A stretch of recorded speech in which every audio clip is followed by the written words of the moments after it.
G'day guys, hope you're all doing well and welcome back to another episode of Adventure News. Firstly, apologies for the late episode guys, I've been half dead with the virus, but with the power of antibiotics, I'm back in front of the camera. We've got a lot of great stories to get through. The big one of course is KTM. They finally confirmed the 390 Adventure R and the 390 Enduro R, as well as a whole host of other off-road motorcycles. We've also got Royal Enfield, who are rumored to be developing a 450 Himalayan rally bike, Kawasaki developing a bigger version of the Versus 1000 that's making significantly more power. And lastly, we need to talk about Triumph, who've just made the big decision to enter into the Enduro world. So let's just get straight into it. Start it up.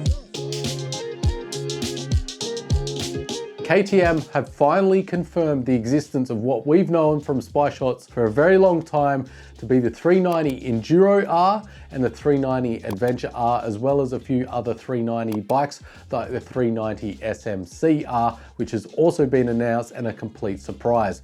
But let's stick with the Adventure R and the Enduro R. This is a big vindication for me. I've been talking about these bikes for years. There's been so many breadcrumbs and so many spy shots over the years that I've been absolutely convinced that these bikes were real and that it was only a matter of time until we see them. And KTM themselves have now officially confirmed they will be on the showroom floor merely 4 weeks from now. So I am really excited to see these two bikes. It's getting the new 399cc single cylinder that makes roughly 44 horsepower and 39 Newton meters of torque. And of course it's getting the Apex WP suspension, and we'll finally be able to know the specifications that we've been wanting to know for so long. How much is this going to weigh? How much fuel can it take?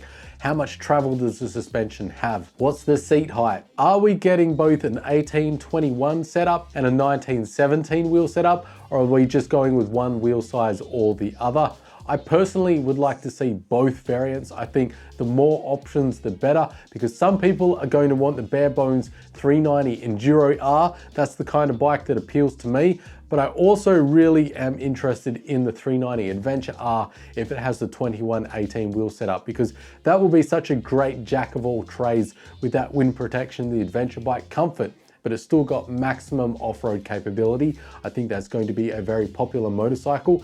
And there's also the people that just want more of that road comfort, but still some decent off-road capability, more of an adventure tourer. So I think having 3 wheel sizes out of the 2 models would be a fantastic move, and that will be a question that will be answered shortly as well. But I'd love to know your thoughts on the 2 bikes. How excited are you and what features do you want to see? And I think for KTM, this couldn't come at a better time.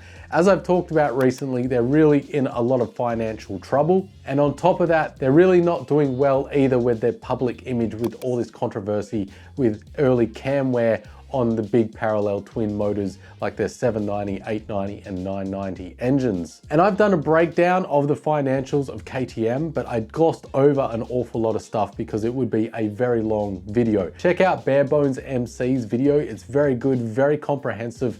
So if you want really fine details on that, I'd encourage you to go and check that out. What are you hoping for out of KTM at the big motorcycle shows next month? Are you as excited specifically for the 390 Adventure R as well as the Enduro R, or are you equally excited for the Freeride E or the 1390 Adventure R and S Evo? Let me know in the comment section down below. Next up, let's talk about the big Kawasaki Versus, which has now been confirmed that will be bumped up to 1100 cc's or 1099 cc's if you want to be pedantic. It was speculated, thanks to type approval documents here in Australia last month, that it would get a bump in engine displacement, but we weren't really sure whether Kawasaki were just going to pull a nice marketing move and round up the current engine, which was already at about 1040 odd cc. So they could have rounded it up and called it an 1100 without really doing anything at all. But it has been confirmed that the bike definitely has been increased in engine capacity up to 1099 cc's, which means a real healthy bump in power, which I think will make a lot of Kawasaki fans very happy. So we're going from 118 horsepower up to 133 horsepower. So that's a pretty significant bump in output. But other than that, it looks like basically bold new graphics from Kawasaki. So I think that's good enough. It definitely has needed an update, and a big boost in performance is really a great thing. I will take that over just bold new graphics, which these Japanese companies have tended to do lately. So I think them actually specifically looking at the engine, it is a bit of a shame that they haven't done more to the aesthetics, but hey, if I'm going to choose something, I'd rather have them spend the attention on the engine like they have, rather than the aesthetics and just another year of bold new graphics. So I think it's a win.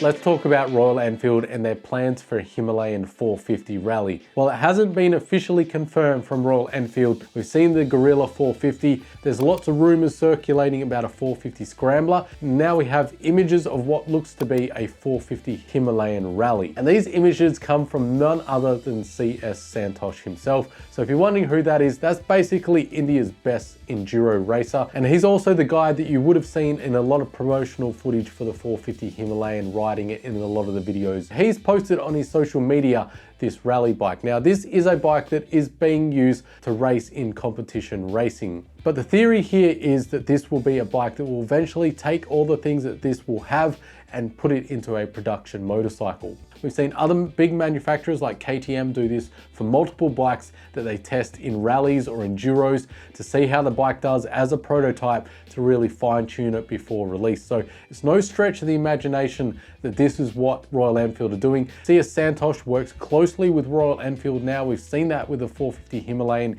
in the base model. So it's no stretch of the imagination that this is testing for a pre-production model version of the 450 Himalayan rally. What exactly can we tell from these images? We've got fully adjustable front forks. That is something that is missing on the current Himalayan 450. We've got a new triple clamp. The bars also look different as well. You can see clearly there that that looks like a taller rally style windscreen, or tower as they like to call it. And the switchgear to my eye also looks different to the current Himalayan 450. At the rear there you can see a cowl, or the plastic cover there that's silver with the rally logo on it. Now the question that Rush Lane in particular have pointed out here is that just a cowling, or could that potentially be the cover for a rear petrol tank to increase capacity? Could that be a potential option that this 450 rally would also have to increase its capacity? I can't tell at all from those pictures. I think that would be as good as flipping a coin. There really isn't anything in those images to me that suggests that that's a rear tank, but it is an interesting thought to follow down as to whether that would be a possibility or not. We've also got a different exhaust, so that also suggests that we might see a slightly different tune to the current 450 Himalayan, or it might just be to save some weight. We don't really know yet, but that is promising that we could see maybe a little bit more power, or maybe a slightly different tune for more off-road performance, but we'll have to wait and see. But what I think is happening here is we're not getting a complete reinvention of the wheel here.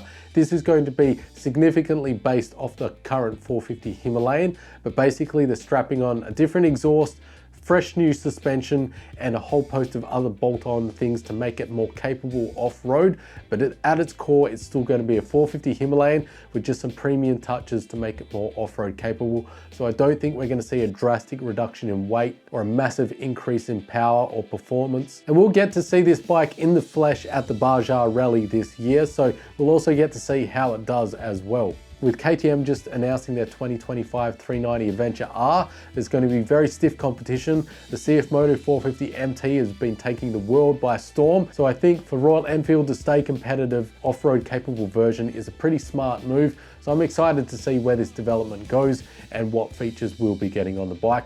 Let me know your thoughts down below.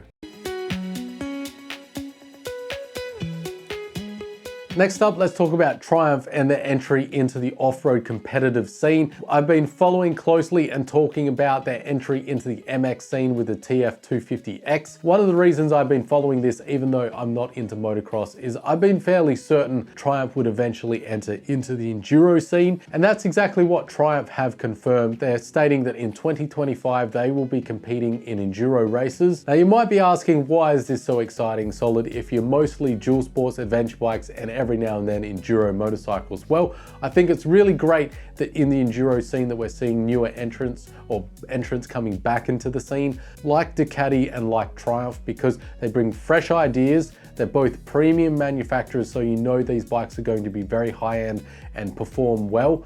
But on top of that, they're not really constrained like KTM, Yamaha, or Honda are in making a particular bike for people that already own them and have an idea of what the motorcycles are about.